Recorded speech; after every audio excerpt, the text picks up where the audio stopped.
It's Tuesday, June 24th, and it's 4:20 somewhere in the world. I'm your host, Radical Russ Belville. Produced and distributed by the National Organization for the Reform of Marijuana Laws in Washington, D.C., this is your NORML Daily Audio Stash, the growing truth about cannabis.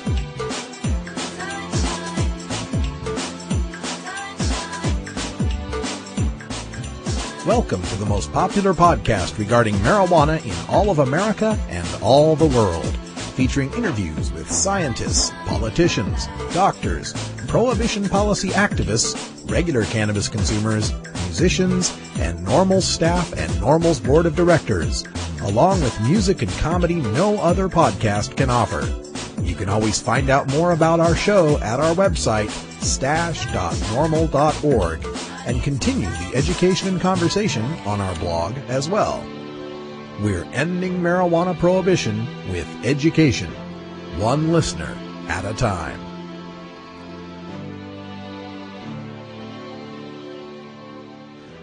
The podcasting and blogging technology for the NORML Daily Audio Stash is provided by Red Aphid Interactive Media. For your professional web design needs, visit redaphid.com. Welcome to the Daily Audio Stash. Great to have you here.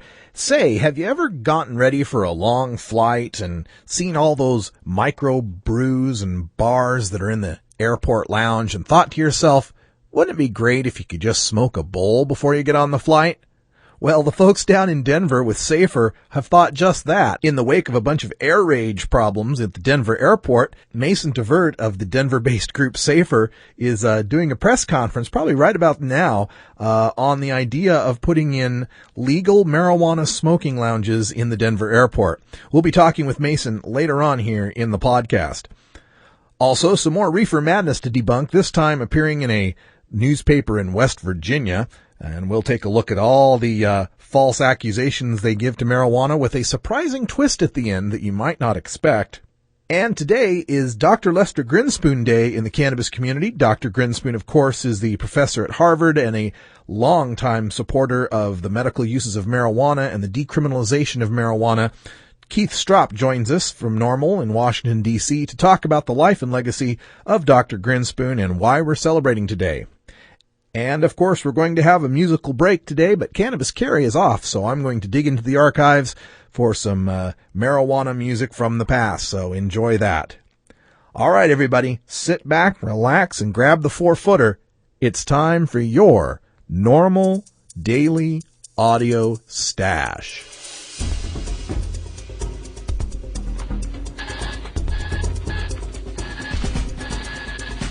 Now it's time to take a look at the latest stories about marijuana from news organizations across America and around the world in our NORML Daily Audio Stash, Hemp Headlines.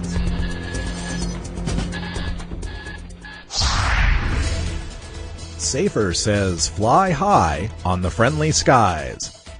From myfoxcolorado.com. One pro-marijuana group is calling on the government to allow marijuana in smoking lounges at airports across the country. Cigarette smoking at Denver International Airport and other airports across the country is restricted to smoking lounges. Members of the Denver-based organization Safer Alternative for Enjoyable Recreation, or SAFER, will ask the government Tuesday to allow pot in airport smoking lounges. The group says in a press release that the idea will address the growing number of in-flight problems involving drunk and disorderly passengers. Members claim marijuana is a better alternative to alcohol to help more flyers relax and deal with the anxiety of air travel. Denver voters approved a measure that made possession of 1 ounce or less of marijuana in the city legal. That happened almost 3 years ago. It was the first city in the nation to pass such a law. Possession of marijuana remains illegal under Colorado state law as well as federal law. Denver city attorneys can still use state and federal law to prosecute marijuana possession cases in the city. Would a marijuana smoking lounge at the airport help me be more comfortable cramming my supersized body into those gymnast-sized seats? Marijuana compound shows anti-inflammatory promise. From the NationalGeographic.com. A compound in marijuana may be a potent anti-inflammatory agent that won't get people high, scientists say. The finding could be a boon to sufferers of arthritis, cirrhosis, and other diseases. Existing drugs can be less effective for some people and can carry side effects from stomach ulcers to increased risk of heart attacks. Now researchers say that another cannabinoid, called beta-caryophyllene, or EBCP, helps combat inflammation without affecting the brain like THC does. EBCP is already part of many people's daily diets, the researchers note.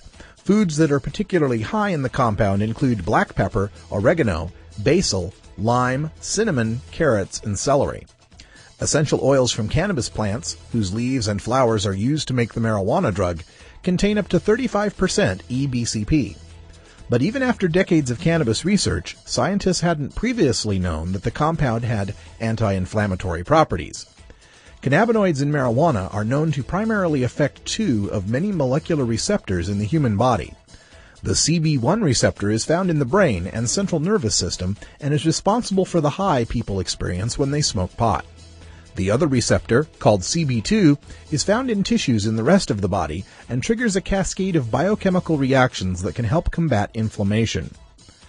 The lead study author, Jörg Gertsch of the Swiss Federal Institute of Technology, explained, quote, "Our interest is to exploit the pharmacological nature of the CB2 receptor because it does not have psychotropic side effects.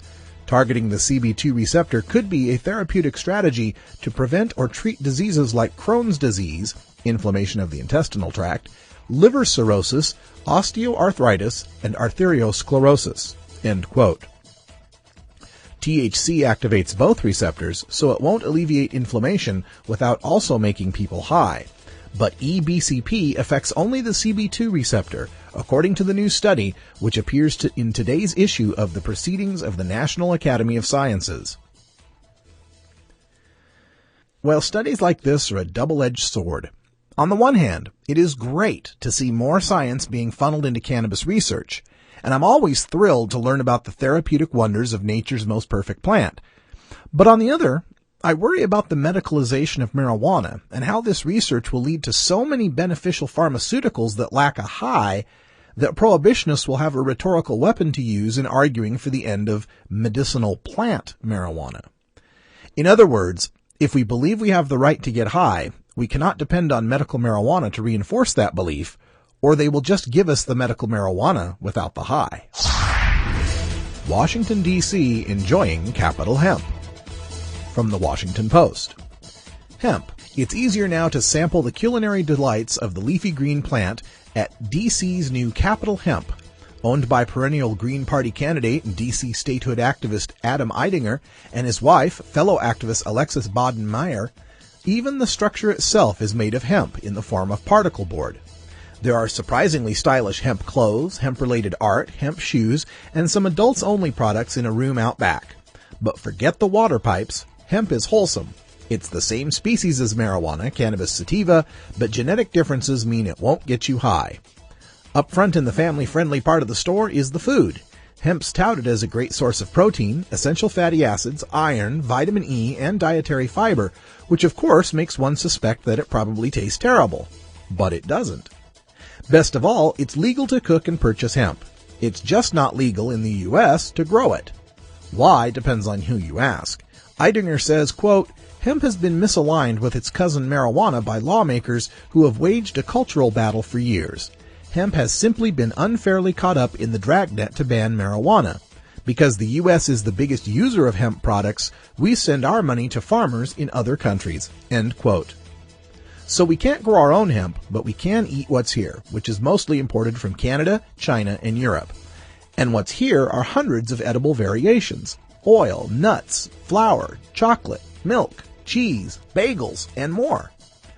We dig into a healthy sampling of hempy foods made with the various edible parts of the hemp. We start with homemade guacamole, which is simply regular guac with hemp nuts mixed in.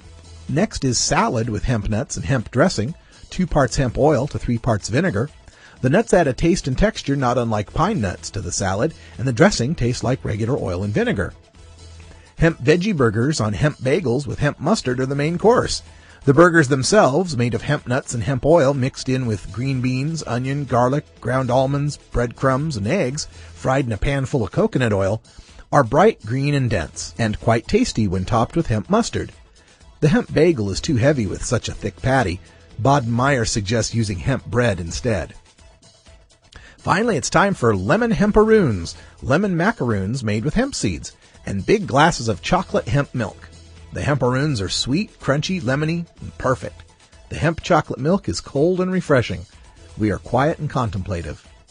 We eat a lot of hemp, says Bodenmeier, but not usually this much in one meal. Man, it's making me hungry just thinking about it.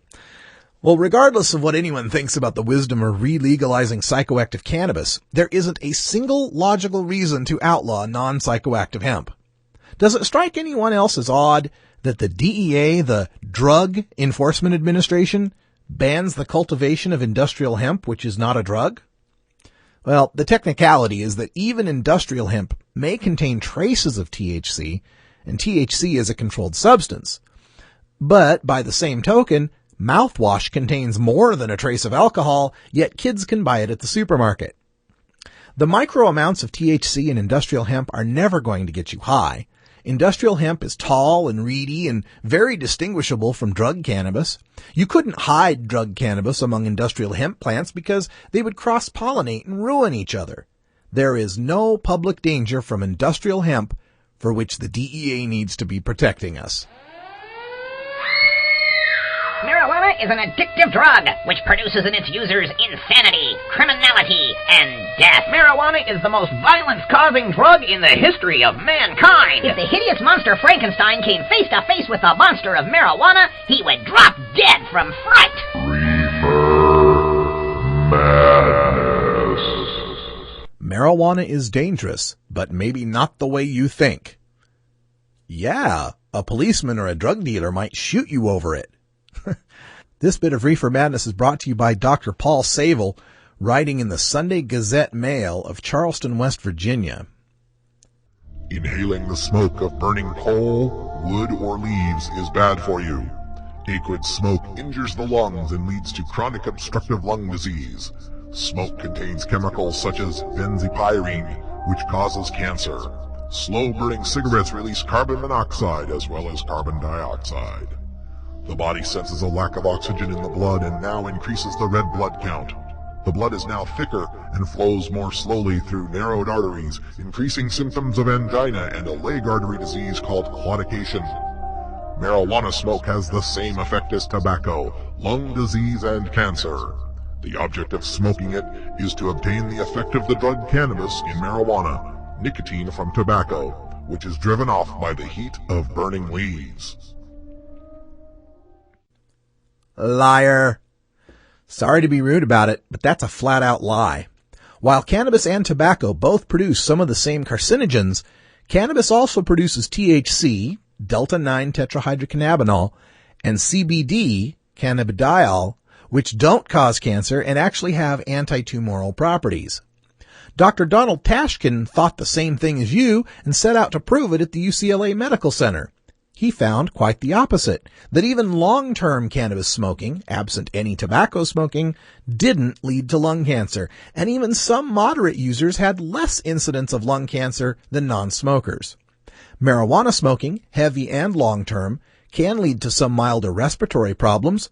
Anyone concerned about those risks should switch to vaporization. Burning bud is way hotter than the point where THC vaporizes, so you get harmful smoke, and you waste a lot of the THC. Vaporizing bud happens at the temperature where THC turns to vapor, kind of a pot steam, if you will, which gives you almost all the THC and no harmful smoke. There is now strong evidence that cannabis turns on a gene that codes for schizophrenia. I'd like to see a citation for that, because to the best of my knowledge, nothing turns on genes like they were light switches. Schizophrenia is the most devastating psychiatric disease which comes on between puberty and age 40, usually under 30. If in a university of 30,000 individuals under 40, at least 2% might be genetically predisposed to develop schizophrenia. This would give 600 possible cases. Hold on there. According to the National Institutes of Mental Health, 1.1% of Americans age 18 and over have schizophrenia. So now we're talking about 330 potential cases, not 600. Then we're assuming that these 330 potential schizophrenics all made it to university when most schizophrenics have had their first serious psychotic break by their senior year of high school. But let's say all 330 did make it to university. The government tells us less than 1 in 5 actually smoked marijuana last month, so now we've got 66 monthly pot-smoking schizophrenia predisposed college students. Even so, people misunderstand the nature of schizophrenia. There are many factors, including family history of mental illness, that are better indicators of schizophrenic predisposition than cannabis use. And it's not as if schizophrenia is a fatal disease. It is highly treatable, and most schizophrenics can lead normal lives. We agree with the National Institutes of Mental Health when they say, quote, "Do not use even small amounts of cannabis if you have any family history of mental illness, have had an episode of paranoid thinking or hearing voices, or had a bad response when first using cannabis or when using a small amount." End quote. So how many of those 66 will voluntarily quit when they find out it's a bad experience for them? Plus, about half of schizophrenics get treatment, and their doctors will tell them to stop smoking cannabis. Exposure to cannabis grew fourfold in the past 30 years. Also, selective breeding has provided more potent marijuana plants. Model projections suggest up to 1/4 of new cases of schizophrenia could be due to cannabis by 2010. I don't know what that first sentence means.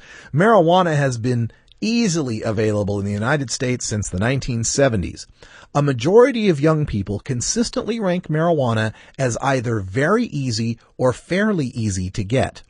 Marijuana plants have gotten more potent, though maybe only twice as potent, not the 15 or 200 times like you'll hear in the media, and more potent marijuana has always been around. But the whole cannabis schizophrenia question really boils down to, where's the bodies? The rate of schizophrenia in America has remained virtually unchanged at 1.1%, even as the use of cannabis increased in the 1960s and 1970s and declined in the 1980s and 1990s. It seems that 11 out of 1,000 people are schizophrenic, no matter what. Cannabis increases body weight. When we eat food, we gradually feel full and stop eating. Not because the stomach is distended, but because food absorbed through the intestinal wall releases chemicals which reach the brain and attach to receptors so that the brain tells us to stop eating. Cannabis attaches to these brain receptors, blocking them from the intestinal chemicals. Since we do not feel full, we continue eating and get fat. This can be useful for someone with a wasting disease such as AIDS or tuberculosis, but not for most of us. You talking to me? You talking to me? You talking to me? Well, then who the hell else are you talking? You talking to me? Well, I'm the only one here. Okay, guilty as charged. But nothing about cannabis stops you from being more active or taking on a better diet. I've got some skinny stoner, rock-climbing vegan friends who will smoke you under a table. And if you're going to tell me that marijuana is dangerous because it will make me fat, you better be writing your Big Macs are dangerous article next. And yet, given all this reefer madness, the writer comes up with the most sensible solution. Marijuana is clearly dangerous. Should it be legalized? In the Framingham study reported in the New England Journal of Medicine, legal cigarette smoking decreased from 52% in the late 1970s to 15% in 2000. Illegal marijuana smoking has increased by 400% in the same period. Making marijuana legal may be considered cool to young males, but perhaps we should use similar methods to decrease use of marijuana as have been successful with tobacco. First, maintain a drumbeat of hostile information about it. Next, have the same restrictions on its use as for tobacco, and finally, tax it. The tax should start low and slowly increase in order to wipe out the drug dealers. Tax money should be used to fund decent asylums for the insane who cannot care for themselves. Now that's a compromise I can live with. If you stop harassing, arresting, and jailing people for using, possessing, and growing marijuana, then you can say whatever you want about it.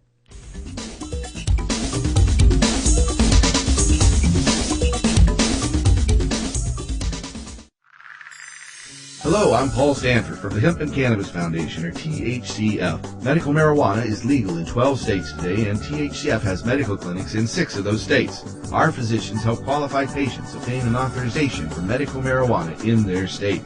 Patients are eligible for medical marijuana with a history of either severe chronic pain and or nausea, cancer, AIDS or HIV, hepatitis, glaucoma, seizure disorders like epilepsy, chronic muscle spasms as in multiple sclerosis or asthma, neurodegenerative diseases such as Alzheimer's, and gastrointestinal disorders like IBS or Crohn's disease. If you or someone you know has one of these conditions, our doctors will help them obtain a permit for medical marijuana. THCF Medical Clinics has offices in Washington State, Oregon, Colorado, Nevada, Hawaii, and California. Call 1-800-723-0188 or go to the web at www.hemp.org or 1-800-723-0188.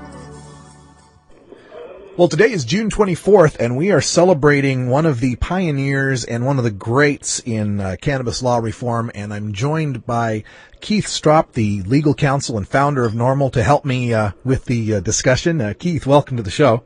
Nice to be with you, Russ. And, of course, we're talking about Dr. Lester Grinspoon, Professor Emeritus at Harvard University, and someone you've known for quite a long time. So for our younger listeners or those new to the cannabis reform movement that might not know of Dr. Grinspoon, what is his legacy and why are we celebrating today?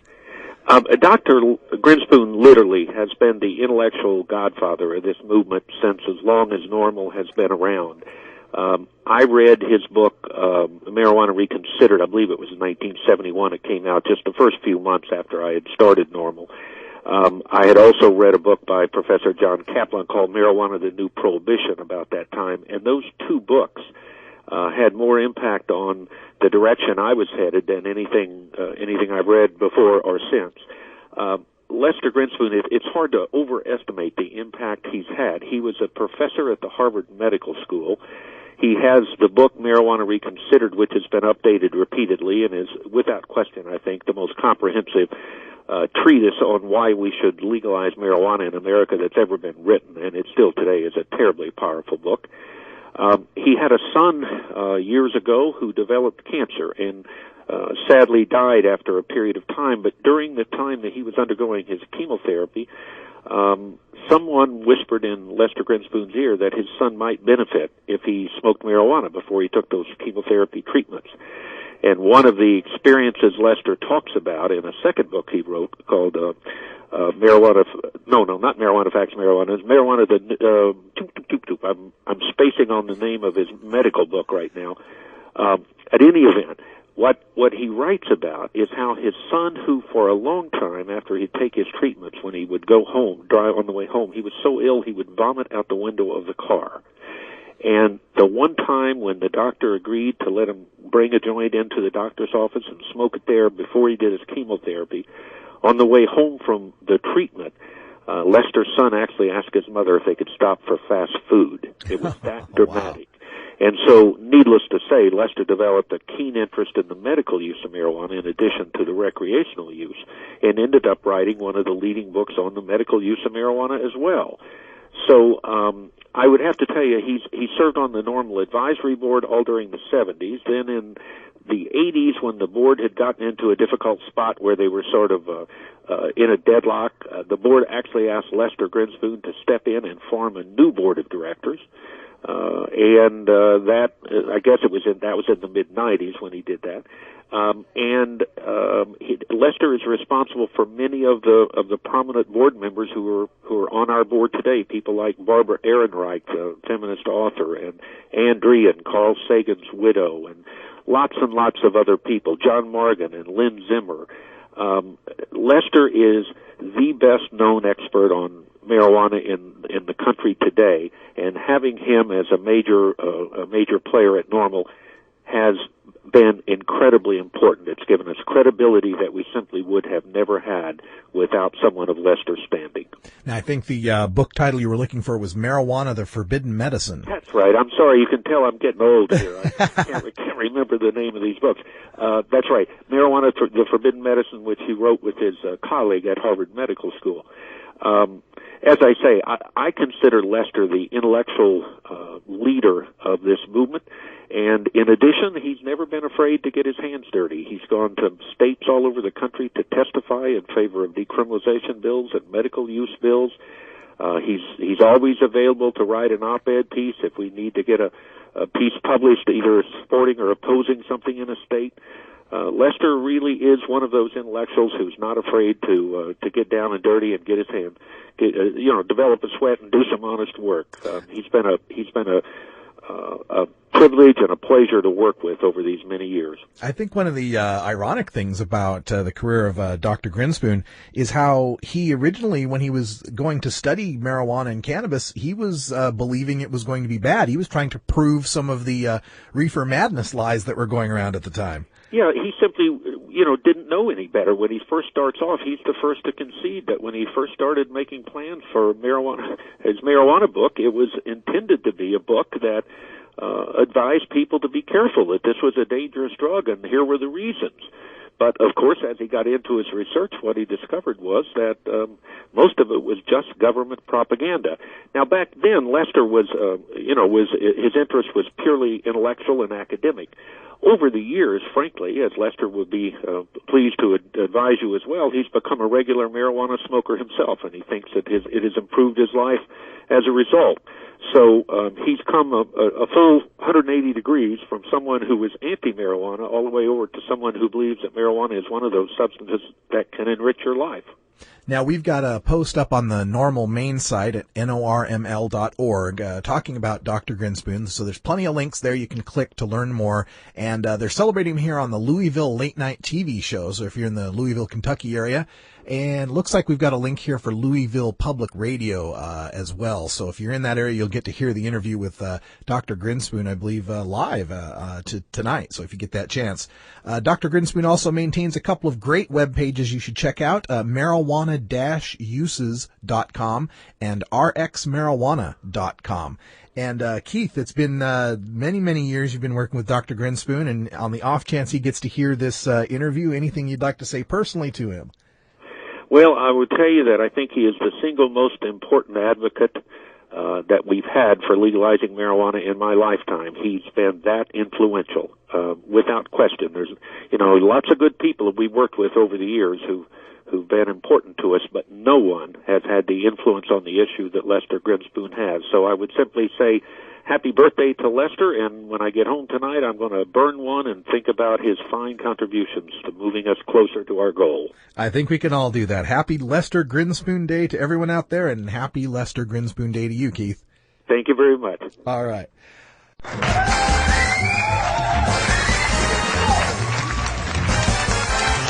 Now it's time to play Pass the Stash, where you can win cool prizes from NORML. All right, folks, time for our June Pass the Stash contest. Yeah, with only 1 week left to go, I know. I got a little busy.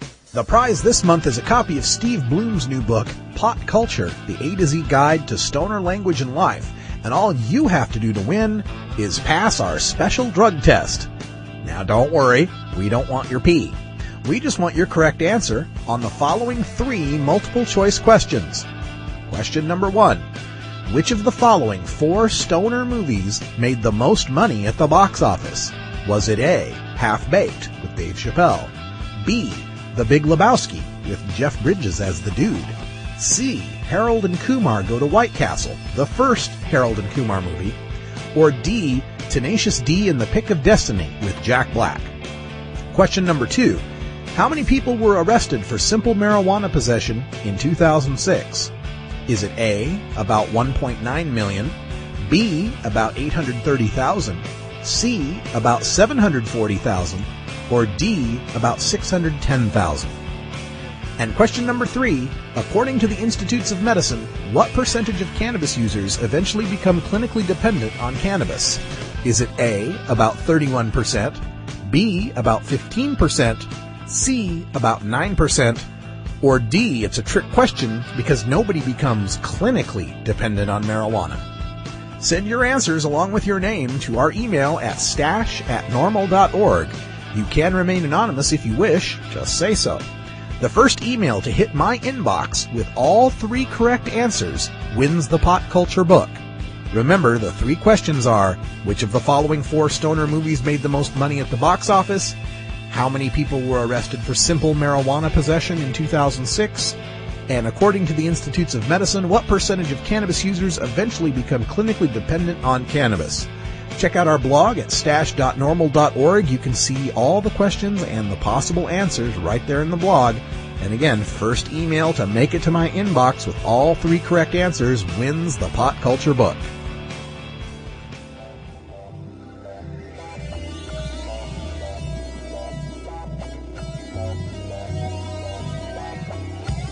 Here at the NORML Daily Audio Stash, we work hard to change our nation's marijuana laws through education and discussion. But we also take time to relax and unwind with an eclectic mix of pod-safe music from many independent artists. We look for music that speaks to the growing truth about cannabis, or music that speaks to broader themes of freedom, liberty, social justice, equality, and protest. To find out more about the artists and download the music you hear on this podcast, just log on to stash.normal.org. And if you'd like to get your music heard by the online cannabis community, just send us an email at stash@normal.org. All right, time for our musical break, and while Cannabis Carry has the day off, I'm going to bring you another new track from my favorite cannabis singer-songwriter, Chief Greenbud from Nashville, Tennessee. Today's song is I'm Gonna Get High, which I'm guessing is what the Chief thinks as he's boarding that flight to Portland to appear at our Portland Hempstock Festival on the weekend after Labor Day. No, it's actually just another one of his fantastic parody songs, like his It's Only a Weed song that he wrote off the tune of Hey There Delilah. You gotta check that out. I've got a video of Chief Greenbud performing that on my cable access show in Portland with Oregon NORML. I got a YouTube video right there on our Stash page at stash.normal.org. And if you'd like to get more of Chief Greenbud music, check out the Chief's MySpace page at myspace.com/CGB, like Chief Greenbud. This is Chief Greenbud, and the song is I'm Gonna Get High.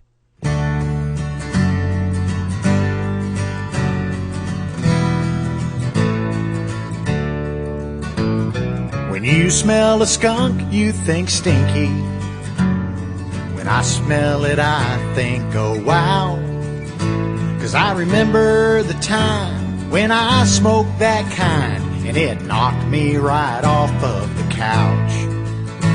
I don't mind spending $20, but I know it's a hell of a buy. I score a couple of grams, hey, I've got a plan. I think I'm gonna get high. When you see an empty Coke bottle, I see a gravity bomb. I'll fill the kitchen sink up full of water. That first hit can be mighty strong. You better quit laughing as I'm holding it in. Can't you see that I'm fixing to die? I just bit my tongue and coughed up a lung. I think I'm gonna get high. And I clearly see the world differently when I'm floating down from the sky. Just letting you know I'll be moving so slow, 'cause I think I'm gonna get high. High, high. Some people call me a stoner, a hippie and a dope smoking fiend, 'cause I sit around all day just trying to stay baked, writing songs and watching color TV. I spend all my time trying to find the next rhyme. I ain't got much, but I'm getting by. Working in me We just don't agree. So I think I'm gonna get high. And I clearly see the world differently when I'm floating down from the sky. Just letting you know I'll be moving so slow, 'cause I think I'm gonna get high, high, high. I'm not very good with the paper. Don't make fun of the way that I roll. And if the joint looks like a snake swallowed a baby, well, I don't think that you want to know. But thank you for sharing your expert opinion. Next time, why don't you keep it inside?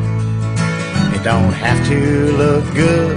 If it does what it should, then I think I'm gonna get high.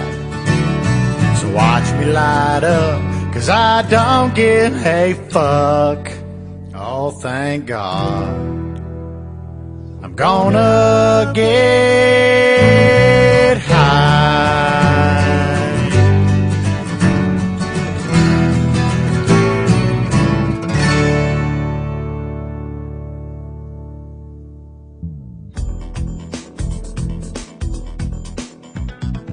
Hi, this is Alan St. Pierre, Executive Director of NORML.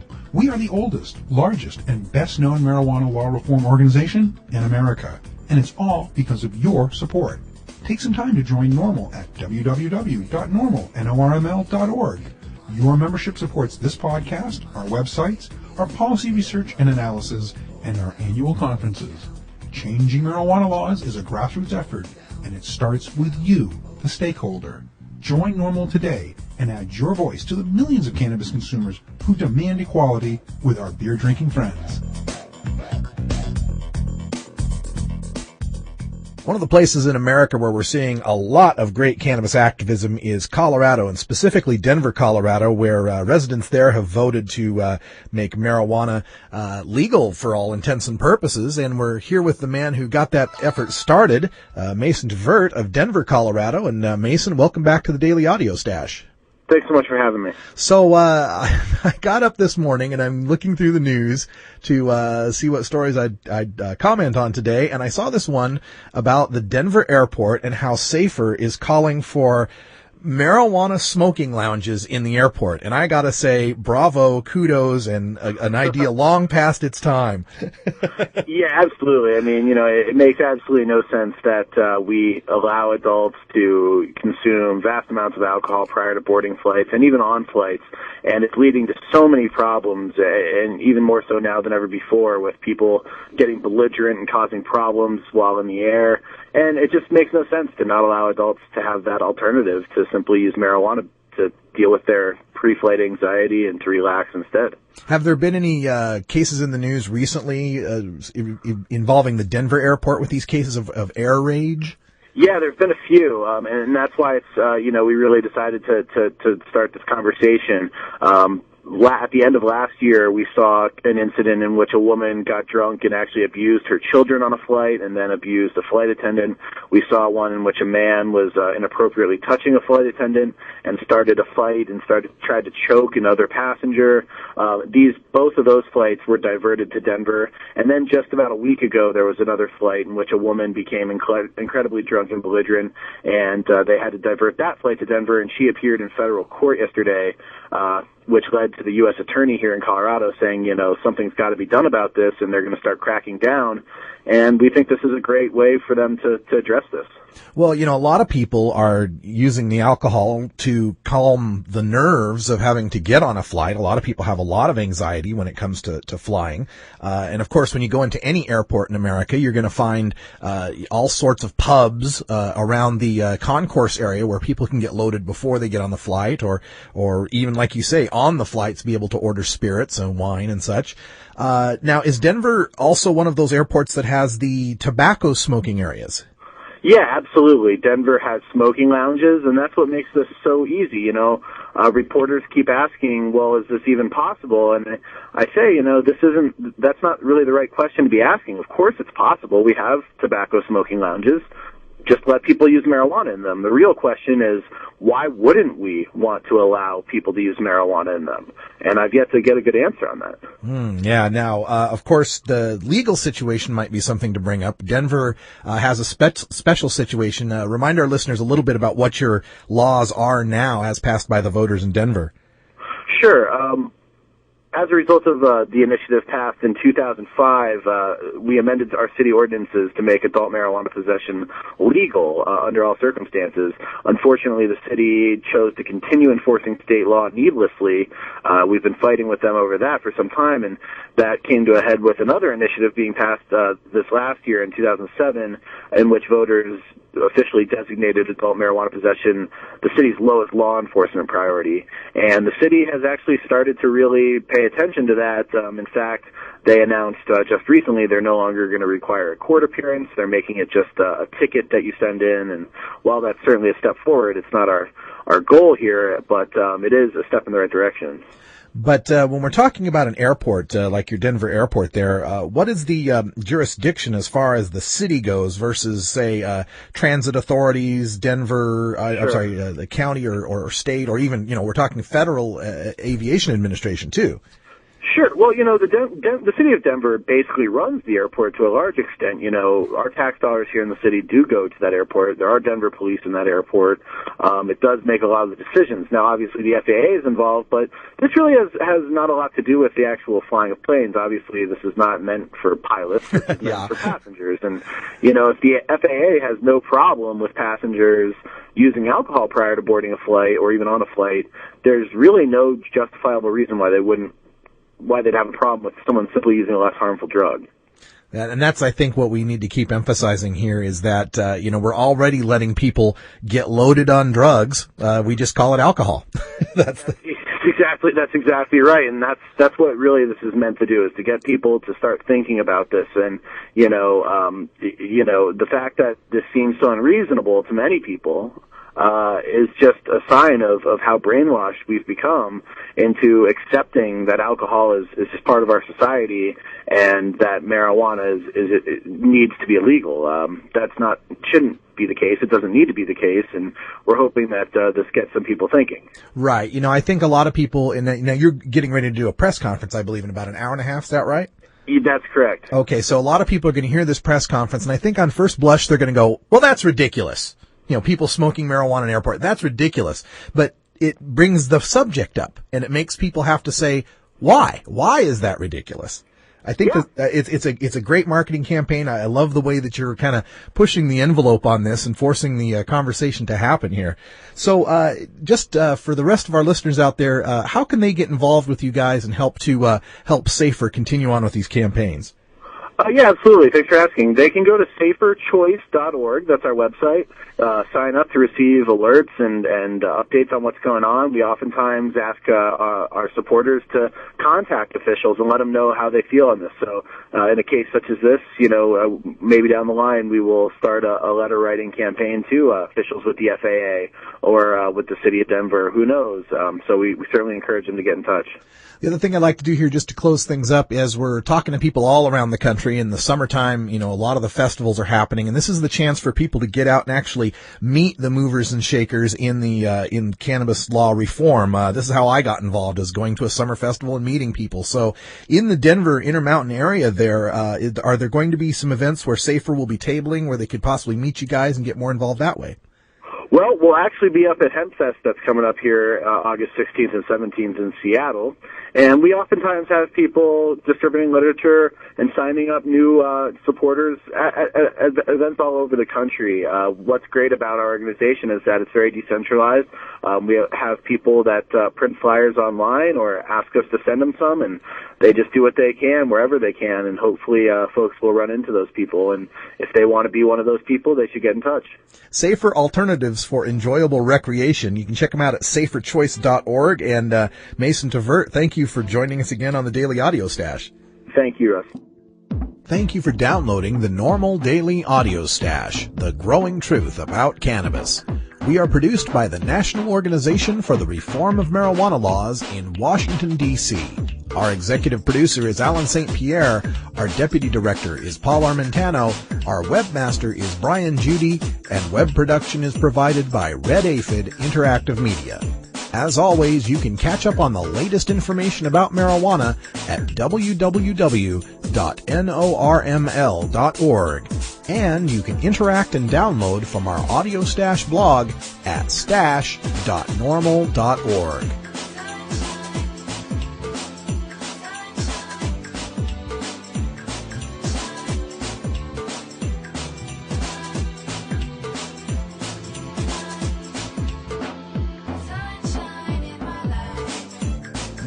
For everyone here at NORML, I'm your host, Radical Russ Belville, hoping all your harvests are bountiful and your encounters with law enforcement are non-existent. We leave you today with a cannabis quote from Dr. Lester Grinspoon, MD, who said, quote, "Cannabis is remarkably safe. Although not harmless, it is surely less toxic than most of the conventional medicines it could replace if it were legally available. Despite its use by millions of people over thousands of years, cannabis has never caused an overdose death." End quote. And another quote that I really like from Dr. Grinspoon, quote, "We in this country have to make up our minds. We cannot have it both ways. We cannot be both drug-free and free." End quote. Happy birthday, Dr. Grinspoon. From all of us here at NORML, we appreciate all of the work that you've done over these past 4 decades in cannabis reform. I'm Radical Russ. Thank you, everybody, for tuning in, and we'll have more Daily Audio Stash for you tomorrow. And until that time, take care of each other, tokers.